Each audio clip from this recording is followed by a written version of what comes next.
Do you spend a lot of time making changes to your routes? Do you have local knowledge of your area, know traffic the way an algorithm doesn't, and want to apply that know-how easily to your route planning? Well, some people have told us they take 30 minutes up to an hour making little changes here and there, dragging and dropping, shuffling things around. And let's face it, that's a big waste of time. Now, with Routific's new feature called Draw Route, you could potentially make all these changes in just a few seconds. It's a patent pending feature, and we're really excited to demo it today.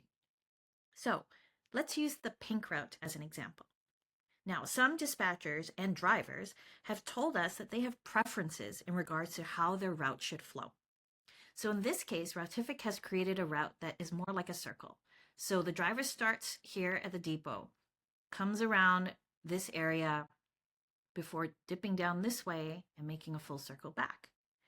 Now I'm going to change the flow based on my preferences. So I've selected the pink route.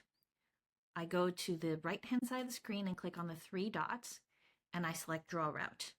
And so the preference we've often heard from companies is that they prefer the driver to service the points that are furthest away from depot. So come to this area of the city first, and then make their way back to depot along a route.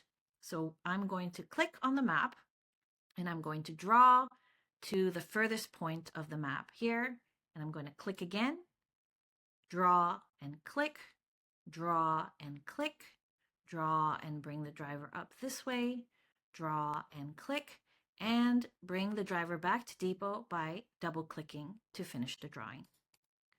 And when I do that, you can see that the route has been transformed. You can see now that the driver is being sent to the furthest point, the furthest area away from depot, circling around to this area to the west, like we told it to, up to the north, and then making its way back to the depot. So give this feature a try and let us know what you think.